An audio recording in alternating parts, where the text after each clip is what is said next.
கர்த்தருடைய பரிசுத்தமான நாம மகிமைப்படுவதாக. ஆசீர்வாதமான ஒரு நல்ல காலவேளையிலையும் அனுதின மன்னா என்கிற தியானத்தினால் இன்றைக்கு உங்களை சந்திக்க வைக்கிற தேவனுக்கு மனதார ஸ்தோத்திரம் பண்ணுகிறேன். கர்த்தர் கொடுத்த ஒரு நல்ல நாளுக்காக கர்த்தரை துதிப்போம். இந்த நாள் மே மாதம் 22 வியாழக்கிழமை காலவேளை. இந்த காலவேளை இந்த நாளின் தியானத்திற்காக எண்ணாகமம் 31 அதிகாரத்தை வாசித்து தியானியுங்கள். அதிகாரத்தில் 56 வசனங்கள் உள்ளடக்கி இருக்கிறது. இந்த அதிகாரம் இஸ்ரவேல் புத்திரர் செய்த ஒரு யுத்தத்தை குறித்த ஒரு அதிகாரம். யுத்தத்திலே அவர்களுக்கு கிடைத்த வெற்றியையும் அவர்களுக்கு கிடைத்த கொள்ளை பொருட்களை குறித்தும் இந்த அதிகாரம் விவரிக்கிறது. சரி, இஸ்ரவேல் புத்திரர் யாரோடு யுத்தம் பண்ணினார்கள் என்று கேட்டால், இவர்களை பாவத்தில் விழப்பண்ணின மீதியானியரோடு கூட யுத்தம் பண்ணினார்கள்.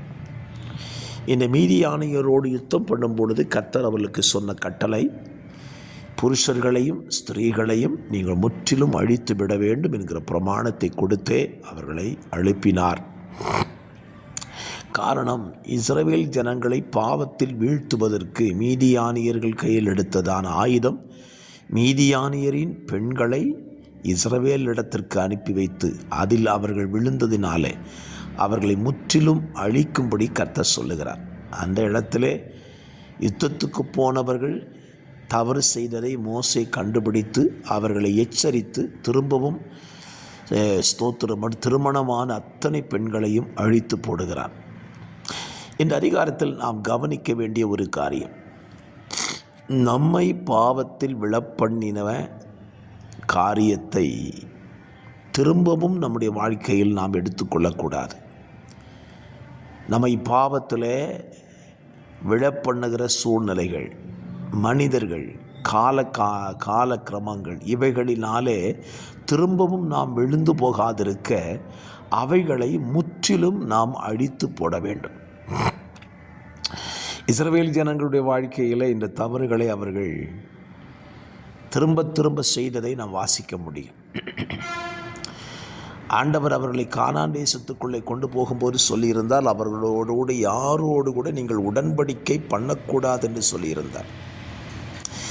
ஆனால் யோசுவாவின் தலைமையிலே போன பொழுது உடன்படிக்கை செய்து விட்டார். அதுவே அவர்களுக்கு கண்ணியாக கடைசி நாட்களிலே மாறி போனது.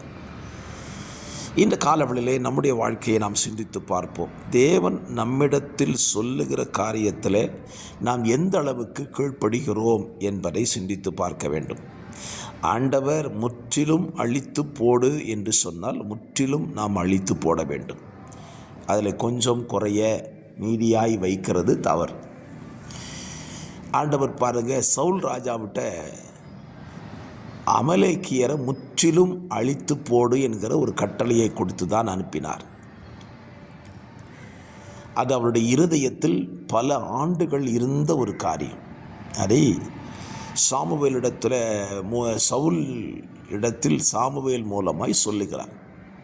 இதை கேட்டுக்கொண்ட சவுலும் சந்தோஷமாய் புறப்பட்டு போகிறான். ஆனால் யுத்தத்தில் அவன் செய்த காரியம், தேவன் சொன்னதை முழுமையாய் செய்யாமல் அவன் சிலவற்றை தேவனுக்கென்று கொண்டு வருகிறேன் என்று கொண்டு வந்து விட்டான். கர்த்தர் அவனிடத்தில் கேட்கிறார், நான் உன்னை அபிஷேகம் பண்ணினதற்காக வருத்தப்படுகிறேன் என்று சாமுவேல் மூலமாய் சொல்லி அனுப்புகிறார். காரணம் என்ன? கர்த்தருடைய வார்த்தையின்படி ஒரு மனிதன் செய்யாமல் போகும்போது கர்த்தருடைய இருதயம் அதிலே வருத்தத்தை சந்திக்கிறது.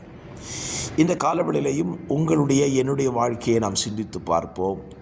கர்த்தர் சொல்லுகிறபடி நாம் செய்திருக்கிறோமா, செய்து முடித்திருக்கிறோமா, செய்து கொண்டிருக்கிறோமா, அல்லது நமக்கு விரும்பினபடி நாம் காரியங்களை செய்கிறோமா என்பதை சிந்தித்து பார்ப்போம். ஒருவேளை நமக்கு பிரியமானது நம்ம செஞ்சுக்கிட்டே இருப்போம்னா இன்றைக்கு நாம் அதை திருத்திக் கொள்வோம். கர்த்தருக்கு பிரியமானதை செய்வதற்கு பரலோகத்தின் தகப்பன் நமக்கு உதவி செய்வாராக.